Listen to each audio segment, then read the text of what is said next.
talking about a nigga that'll fuck your whole world up. You and your boys make a scene, I'm thinking AC Green, cause it's gonna be at least 4 or 5 you niggas in the room curled up. 1, 2, 3, 4, 5. You ain't nothing but a MC.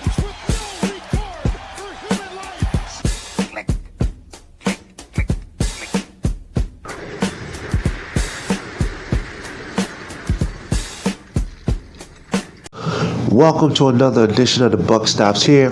I am your host, Hound Dog Buck 50, bringing you the latest in battle rap news. And I am the illest battle rapper in the game.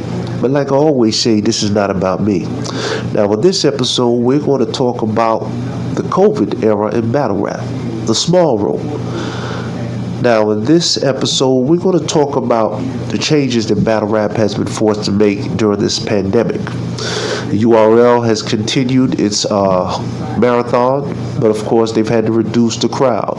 Some smaller leagues haven't made any changes, but the more notorious leagues have had to make changes. Rare Breed Entertainment, URL, King of the Dot, I've just seen their tournament, but I haven't seen any events in general from them to assess if they made changes. But with this new era, if you will, it's brought about a lot of different opinions. A lot of people would like to say this is a lyricist era of battle rap. The guys who are, as they say in battle rap, pen heavy, this is a time for them to flourish because they can be heard. There's not a lot of crowd, not a lot of influence. So I would imagine this is their time. I haven't battled in a while. I would have loved to get that type of environment. Maybe I still will. That remains to be seen. But it definitely brings about a different opinion. bdot and Shotgun Suge were going back and forth. And Shotgun Suge said of Hip Hop Is Real, or I believe Hip Hop Is Real, that bdot wasn't hitting on nothing until COVID came. In other words, you only getting, your hype because of this new condensed crowd of battle rap. On the big stage, you ain't gonna do nothing. This is Shotgun Suge's words. Then I watched a clip where bdot was talking to Nunu Nails, and he was talking about Loaded Lux, and he said if he was to battle Lux, he wouldn't want no crowd, nobody around. Just like Murder Mook when he battled Tay-Rock, nobody around. And that made me think. And this is actually before bdot said this. When I watched the Murder Mook battle, the aftermath, and Murder Mook himself said he requested that there be nobody around, because if you notice the other battles, people were around. And I thought Murder Mook was impressive. I thought he won the battle. But if I had to nitpick at anything, from my perspective, maybe not yours, I felt a little disappointed that he requested that. The only reason I say that is because, to me, people always ask, is battle rap like a sport? And it is. Because you're dealing with different elements. You're dealing with the crowd. That's an element, just like sports. The crowd can sometimes work for you. It can sometimes work against you. It's sports. A team is down. They're at home. Crowd's trying to get them back into it. Or in some cases, the other way around, the crowd's not happy. The crowd not going to cheer for the team that's up if they not the home team. I don't care how good you play. That's just, it is what it is. But the one thing I like, even though I'm a lyricist, I like the crowd because the crowd builds character. And it doesn't make the battle so choreographed in the sense that you control the narrative. In a perfect world, it's nice to know that when you rap every line, the crowd gonna go crazy. In a perfect world. But the reality of it is, sometimes when you rapping, you might have said the hottest shit ever. The dudes around might just so happen to be pro K-Shine. What can you do? That don't mean you lost the battle. Because to me, I don't care how much the other dude scream for you, the battle has to be seen again. So all I got to do is keep my composure, deliver my material. When it's seen time and time again, there's going to be people that say I won, regardless. So the whole thing is, battle rap is a process. It's not just my lyric. As much as I get it, bdot said he can rap 98% better than whatever.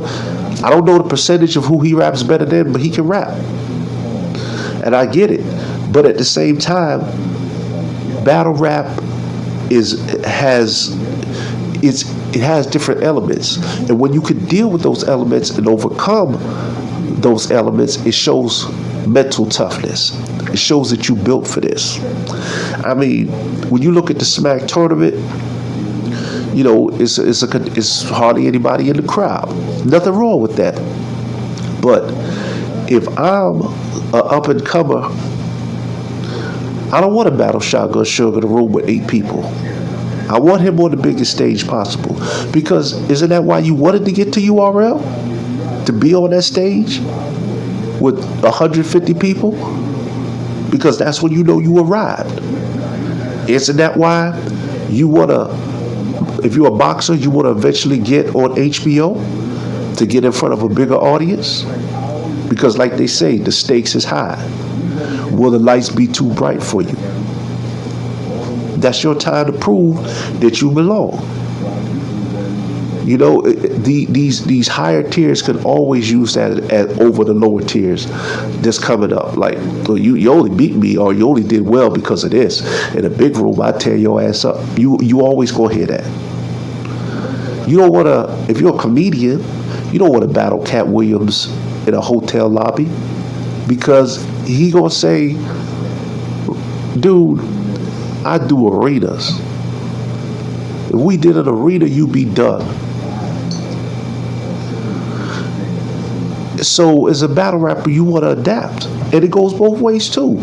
I heard Surf say when he signed up for Lux, he signed up to battle him on a big stage, not some small room. I get it. But at the end of the day, Surf, you a professional. So you have no excuse. You should be able to adapt because you started there and then upgraded. At least with a dude that's coming up, he always got the excuse that he never battled on a big stage before. But you battled there and came up because you can't start on a big stage. So there's no excuse in that regard. But as far as the crowd element, you always want somebody there. If you're a real competitor, you want somebody there. Because if you say something that's fire, a person will be forced to acknowledge it somehow. They may not acknowledge it as much as they want if they're not cheering for you, but they will have to acknowledge that material. It is what it is. So I respect bdot and Mook immensely. They're both tremendous talents. But I hope in the future that we don't hear too much of this. That doesn't become a trend, so to speak, where people demanded that if there is people in the crowd, that everybody get away. I don't like that. I feel like now you try to control the narrative. To me, that's no different than if Tay-Rock, let's just say with all of the, accusations that was going on with him, he demanded that there be no crowd just because he don't want to hear people reacting off of certain bars. You're controlling the narrative. That's part of battle rap, when you overcome situations that are not customized to go for you. That's what battle rap is about. Back and forth. I got off, now here's you about to get off. That's how it go. Now you getting off, you getting your shit off for the crowd, and vice versa. Now it may not go my way. When I rap, it may not go my way. It doesn't mean what I was saying was garbage. It just means that's battle rap. Comedians have it happen to them all the time. Hecklers in the crowd. Sometimes the material's top notch, the crowd don't respond. It is what it is. But me personally, I don't like it. I say rap. If there's 8-10 people around, let them stay there. Do your thing. We can't be customizing how we want our battles to go. And on that note, peace, love, and whatever else you think of love.